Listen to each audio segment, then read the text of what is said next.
I welcome you all to the proceedings of this morning session. Since last 2 days, we have been hearing many thought-provoking deliberations on the cultural unity of India. This morning also, there are two important presentations. The first presentation is by Professor Sajal Nag, and the second presentation is by Dr. Natalia Lidova. So, I think we will follow the procedure we followed yesterday, 25 minutes for presentation and 20 minutes for total discussion. And we have today as a discussion Professor Ranjana Rai. She will be discussing after the presentation. So I would like to invite Professor Sajal Nag for his presentation. Thank you, Madam Chairperson. Morning to very good morning to all the guests and participants here.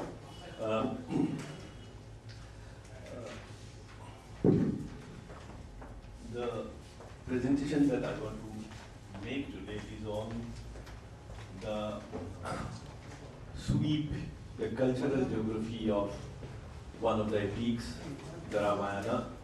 As you are aware that Northeast India is known as the turbulent area of India, where a lot of secessionist and insurgency movements are going on.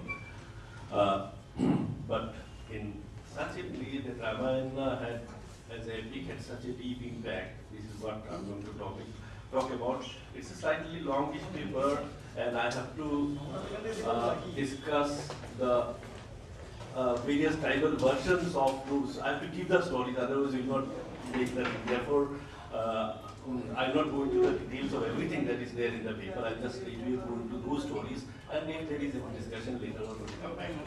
I just want to start with a particular experience that I had.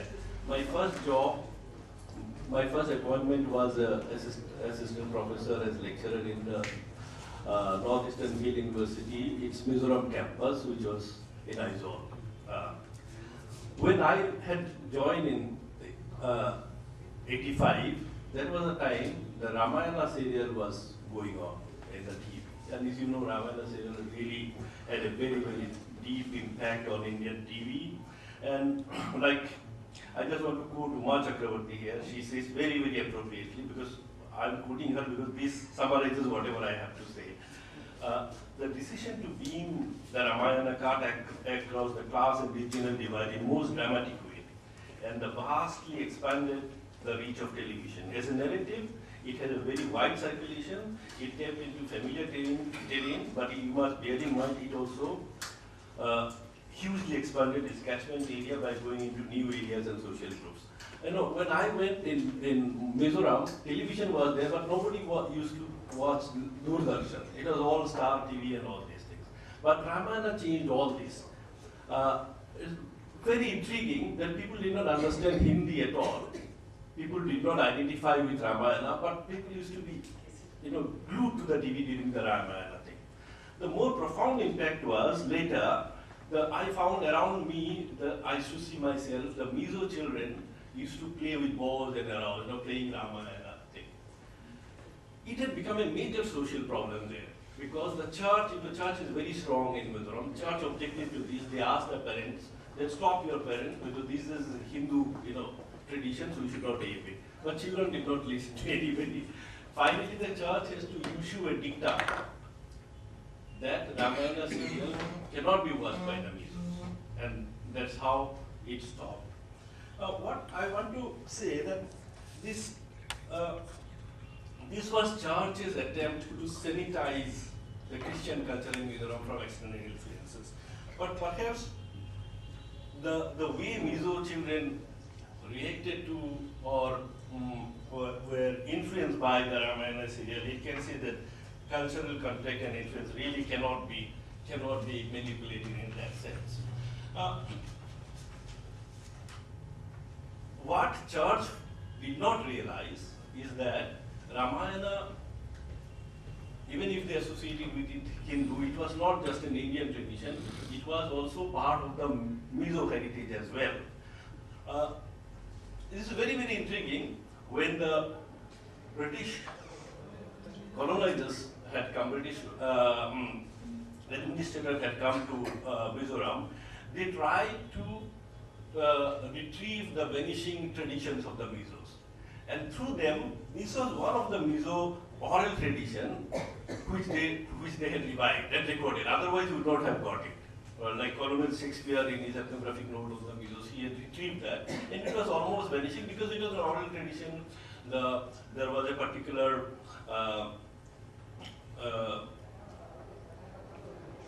particular persons in every village who used to sing this to the younger generations. It would have vanished if they had not recorded. But when about 50 years later, when the Christian missionaries came, they tried to erase it. They tried to delink the Mizos from everything that was rest of India.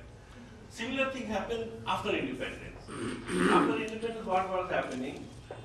When the insurgency started in Mizoram, the insurgents tried to stop this influence and tried to erase these kind of memories that had.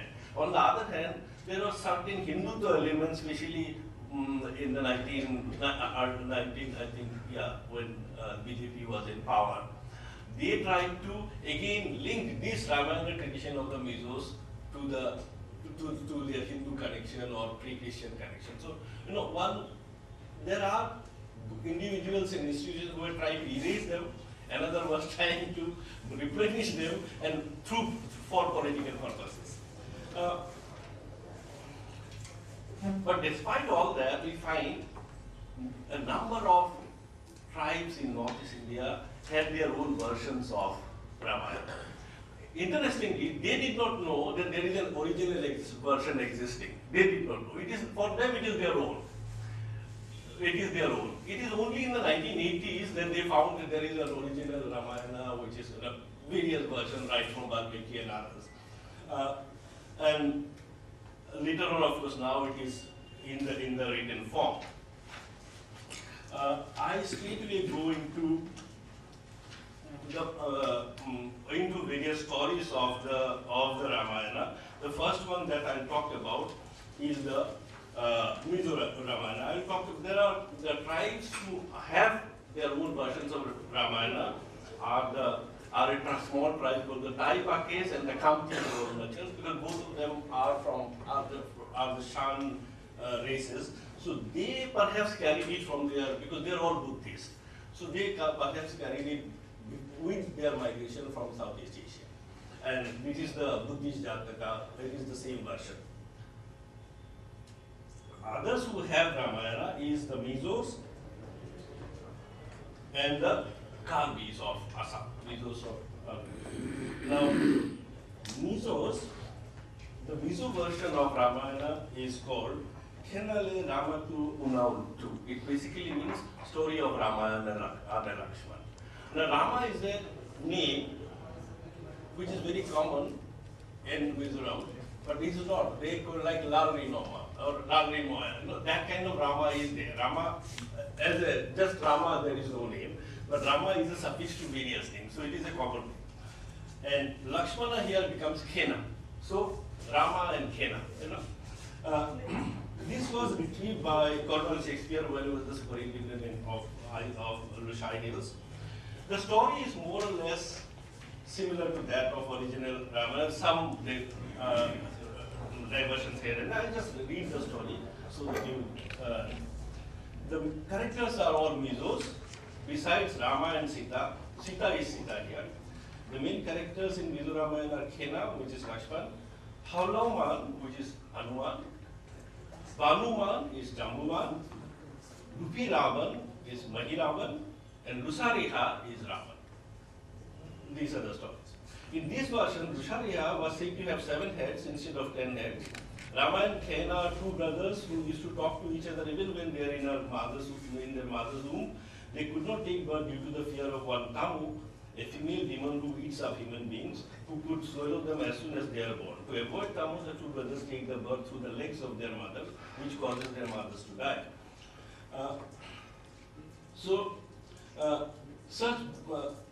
After that, when they grow up, they hear of a beautiful girl in the neighborhood named Sita, who had been kept in an iron box, and a condition was imposed that anyone who could lift the box could marry her. Along with other contenders, Rama and Kena also tries their luck, and Rama marries Sita after easily lifting the box. One day, Lusariha takes the form of a Balkan deer and appeared before Rama and Sita. Sita insisted that Rama catch the deer for her so that she could weave the coloring pattern of the deer skin on her loin clothes. Persuaded by Sita, Rama tried to catch the deer but meets it dead. Sita presses Kena to search for his brother. God then appears and shows Kena the place where Rama's body was lying. Kena finds the dead body of her brother and brings him back to life by applying some leaf and water. After coming back to life, the first question Rama asked Kena whether he has already married Sita. Kena replied how could he marry his brother's wife. Rama was not convinced, and then he conducted some tests on Sita. After a successful test, he agrees to go back home with Kena. On the way back, they met Hanuman, whom they rescued from his brother, who was beating him badly for having sex with his wife. It makes Hanuman friendly with two brothers who take him to their home. During the absence of Rama and Kena, Lusariha, who also was one of the contenders of marrying Sita, appears again before Sita in the form of a beggar and begs Sita for food. On her refusal to give him food, he requests her for at least a betel nut. While reluctantly giving the betel nut, Lusariha caught hold of her and abducted her to his country, which is beyond Tuirika, that is the ocean. This is very interesting because around Mizoram there is no ocean. A desperate search was launched by two brothers with the help of Hanuman, who promised to guard Rama and Kena. But once while Hanuman was fast asleep, Lupiravan, the priest of Lusariha, takes the form of Hanuman and carries off Rama and Kena to the land beyond sea. However, Hanuman manages to recover the lost brothers before they are about to be sacrificed for Tuipiyal after killing Lupiravan. After this, Hanuman entered the guarded city of Lusariha by transforming himself first into a fly, then a monkey. Here, Hanuman is not a monkey. He is a human being. He finds Sita and convinces her of his identity by showing a ring belonging to Rama. In response, Sita conveyed the message through him that despite repeated attempts by Lusariha, she had been able to protect her chastity from him. Sita also gifted him 3 oranges, one for Hanuman and one for her husband and brother. In the meantime, Rama and Kena crosses the sea with an army. They were helped by a big snake which lies across the sea to make a bridge. When they were ready to strike, Lusariha was advised by his elders to avoid war and bloodshed by surrendering Sita. But the arrogant Lusariha ignored the advice and insisted on the war. In protest, elders changed sides and joined Rama and Kena in the battle. They provide Rama with all the secret information about Lusariha's weapons and techniques. However, despite this information, Rama was seriously wounded. Here, Lakshmana was not injured. Rama was wounded by Lusariha's weapon in the war. Hanuman was sent to Lusariha's garden to bring medicated plants to save his life. When Hanuman reaches the garden, he fails to recognize the leaf, hence he brings all the leaves of the garden and saves Rama's life. On their return home, Rama asked Sita if she could make a statue of Lusariha. Sita agrees to make it, but when she finished making the statue of Lusariha tries to ravish her. This convinced Rama that Sita had lost her chastity to Lusariha and abandons her into a thick forest. In the forest, Sita gives birth to twin sons. At a later stage, there ensued an encounter between Rama and his twin sons. After the encounter, they come to know each other's identity and a grand reconciliation takes place, following which they live happily ever after. This is the Mizo version of the Rama Katha. Then there is the Karbi tribe of Assam. Their version of Ramayana, as I said, they did not know it is Ramayana, they call it Sabinalum. Now, Sabinalum is a ballad consisting of 562 couplets. It is sung in repetitive tone in a slow tempo, which is completed in 3 to 4 complete in rendering. In fact, Sabinalung means song of Sabin.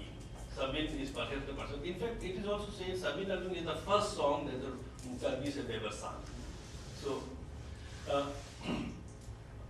it implies that the story of Ramayana must have been introduced by someone called Sabin. It is a song because it is composed in lyrical form, and the story is told through songs sung by Lunsepo, who are traditional singers. The oral musical tradition has been handed over for generations and was first reproduced in writing as late as 1986 by the Assam Sahitya Sabha. It is not known how the Ramayana story found its way into the remote corners where Karbi tribe lived.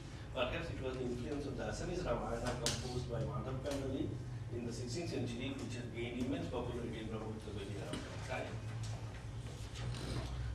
The central character of this Ramayana in Sabinalung, Sita, main character is Sita, not Ramayana or Lakshmana. Name of Sita is Sinta Kumuli.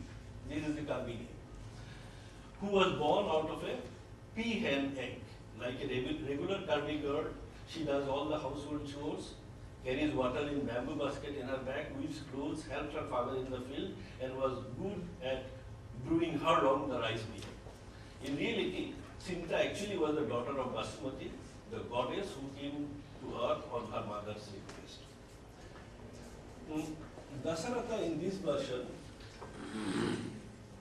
was Dharham, who was a childless king of a seaside kingdom. In Karbis around that there is no sea, so very strange. He prayed to Hempu, the almighty god of the Karbis, for a child who gave him a stick to pluck mangoes from a mango tree, which would give him the desired blessing. On consuming the mangoes, the queen gave birth to two sons named Rama and Khanaveni. Khanaveni is Lakshmana. Here there are no four brothers, just two brothers. In the Vizu they are twins, here there are not two twins, but there are brothers. Sinta was born of an egg of a peahen found in a grazing field to a local chieftain named Bamanpo. She helped her father clear up jungles to extend his cultivable field. When Sinta grew up, her father